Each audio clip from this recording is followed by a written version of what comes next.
The Alexander Cell, Chapter 5C.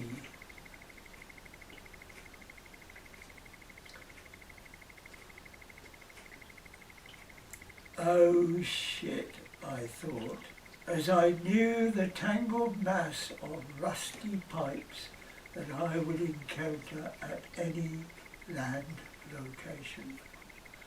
Abdullah Buka was Godfrey's assistant, who took me to the site, which was as bad as I had anticipated. The problem was not what I had expected and had been subject to several previous corrosion engineers. Most of the flow lines had Saga flow station from the other side of the approach road under which they were buried.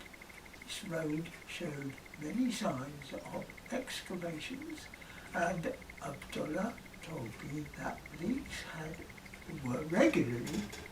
were a regular occurrence.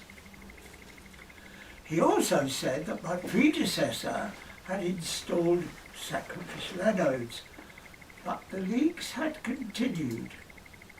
We had a good look at the site, and I made thumbnail drawings of the layout showing the positions of the anodes, etc.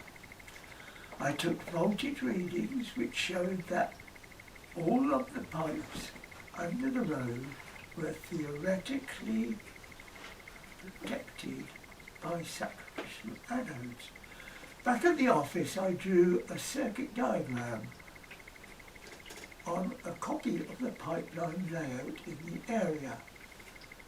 The position of the ground bed was such that the bare flow lines which were laid on top of the ground could readily conduct the cathodic protection current to any coating fault on the delivery pipeline which was buried close to their path.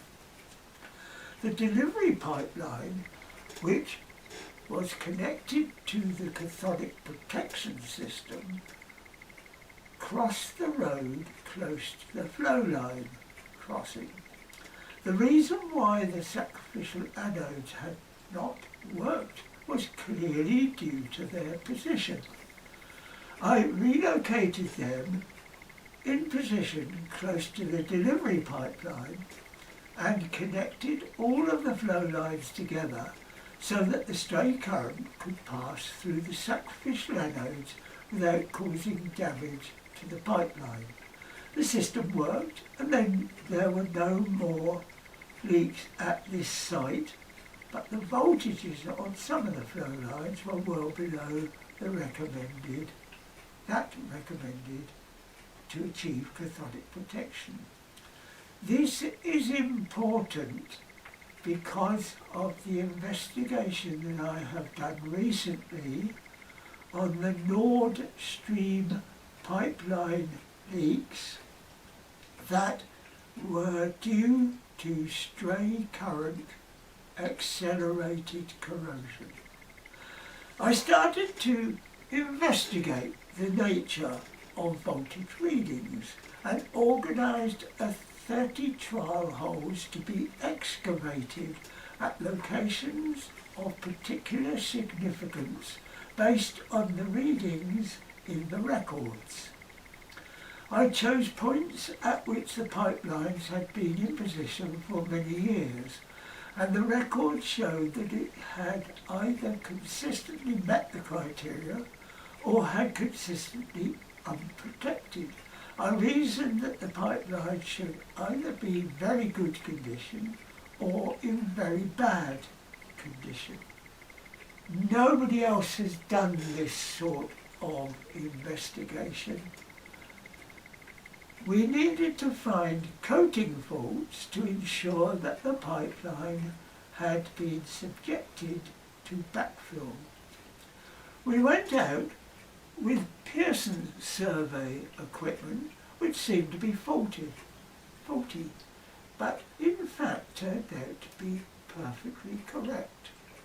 The locations selected had been coated so poorly with bitumen that it had degenerated at each location to a paper-thin covering with so many holes that it looked like black lace.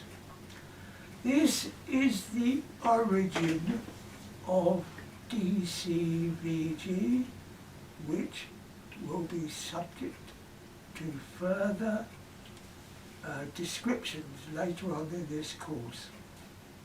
The voltage readings at each of the locations showed nothing to indicate the condition of the pipe metal.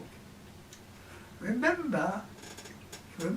that there was supposed to be corrosion where the pipeline was less than 0.85 volts, negative to the earth, we noted that sometimes was the case, but we also found corrosion in areas where the voltage had been over 1.5 volts.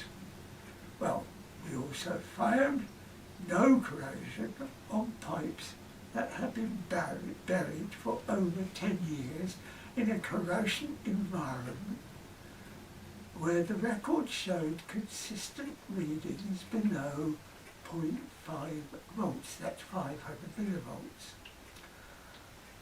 I also found that moving the reference electrode, I could get a variety of readings, some of which would satisfy most criterion. At room white P, I recorded readings from 500 millivolts to 2.8 volts without disconnecting the lead from the pipeline. I simply moved the electrode in the direction of the ground bed, which was over 400 meters away. And this added to my certainty that the so-called reference electrode was not a reference electrode.